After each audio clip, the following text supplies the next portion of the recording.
You're going to speech therapy 3-4 days a week. You're trying a lot of things with your child, but your autistic child is still struggling to talk. Let's explore 4 main reasons that autistic children are not able to talk and what you can do for each of these 4 reasons. Number 1 is a difference in the language learning style. They could be a Gestalt language learner. Gestalt language learning means that your child learns in a very holistic way. They're going to learn the whole conversation or the dialogue rather than the individual words. Now, Gestalt language learning is not a wrong way to learn. Many individuals learn, or autistic and even non-autistic learn through Gestalt language learning. But as a parent or a therapist, you need to understand how it is different from neurotypical learning or analytical learning. What makes it different? Because a few things like they will start singing first rather than talking. They would start repeating like long sentences they heard on movies or advertisements, but it'll be hard to say the first words like mama or milk or come or go. This would be hard. So just because they're not able to say this word doesn't mean they cannot talk, but you need to understand how they learn so that you can support them in that way and help them to communicate. They can communicate. Gestalt language learners can definitely learn to functionally communicate. I have seen that with kids who come here for therapy. I have seen it with my parents in online coaching. It is possible.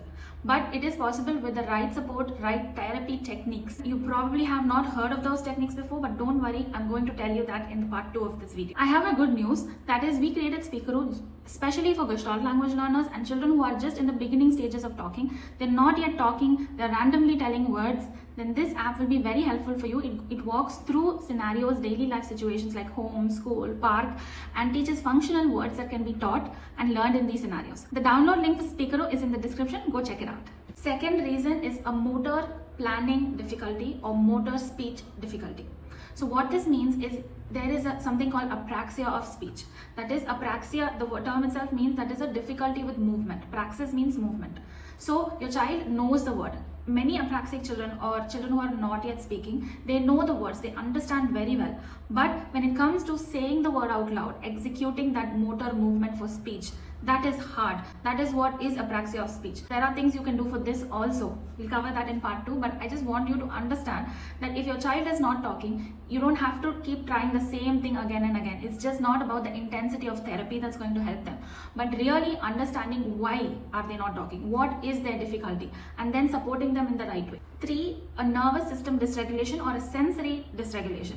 If your child's nervous system is always on high alert or always looking for more sensory input, hearing too much noise, too much light, you have to understand that their nervous system is stressed.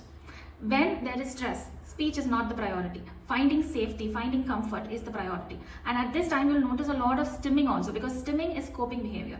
So when a neurodivergent child is stressed, you will notice a lot more stimming because they're trying to bring back that sense of rhythm and control and predictability into their life by doing those things repeatedly. Because right now the predictability is off. They are not understanding things that are happening inside their body and outside their body. So you need to bring that sensory regulation first. Again, we'll talk about this soon. The 4th reason is motivation or that drive to communicate. Sometimes this has to do with how language is taught to the child in the early years and also the nature of kids. Some autistic children have a very different reward or validation system. That is, neurotypicals feel happy or impressed, like they like to impress people with their communication and their talking. But autistic children are driven by internal motivation more. So they would talk only about things that they want to talk about or only if it really interests them. They're not really interested in things to satisfy other people or to impress other people. So it feels like they're talking less, they're communicating less. But again, there's things you can do for this. We're going to cover it right now. But I was telling you about how language is taught. So if language is taught like a behavior, that is, if you talk, I'll give you this. If you say this word, then I'm going to reward you. Or I'm holding up a flashcard and you have to name this.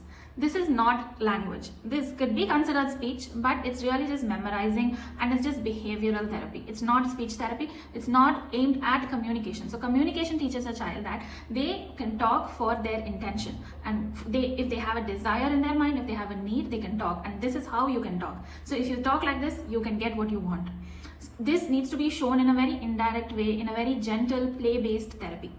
More on this coming soon. Now let's look at the therapy part or how you can support your child with these varying needs. The first thing we're going to talk about is a Gestalt language processor.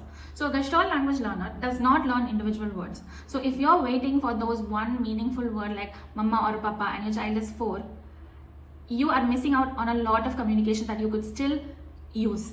So how to do this? I have 3-4 videos completely on Gestalt language processing for you as a parent to understand what is this Gestalt language processing and how does it work, how is my child's brain actually learning language, and what can I do to support them. All of that is covered in these videos. I'll link them in the description also, go check it out. Second, if your child has a motor planning difficulty or apraxia of speech, you have to work with a therapist who is familiar with apraxia of speech and who works on motor planning, that is movement. How do you work on motor planning? You have to work on imitation. And again, I have this whole video where we go into different types of imitation skills to work on before we can even start getting an apraxic child to say words. So you have to work on gross motor imitation, fine motor imitation, oral imitation, and then verbal imitation.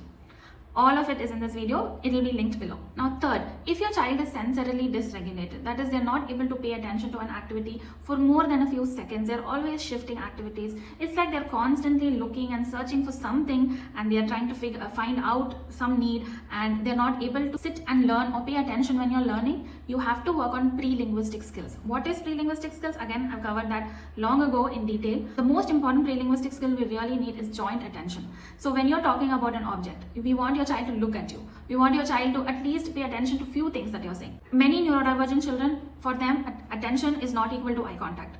But they will still understand what you're saying. They might respond one or two questions, or they might start telling more on their own also.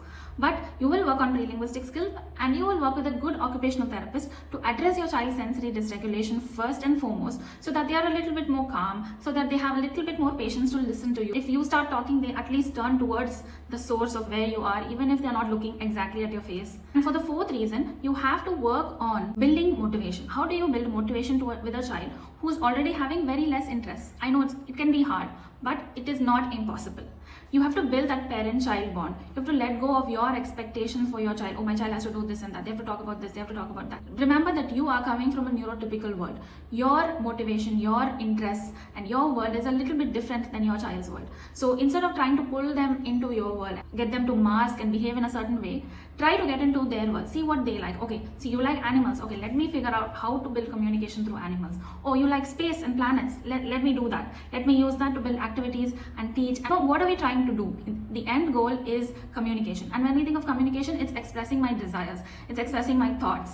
Oh, that planet has a ring around it. So if your child can make a comment like that, that is communication. They don't always have to make comments like, oh, this ball is squishy. That's not the only comment existing. They can talk about anything, but the goal is commenting, requesting, negating, asking questions. That can be worked on in any activity. So build that parent-child bond and watch these few videos of how you can use your child's interest to teach them.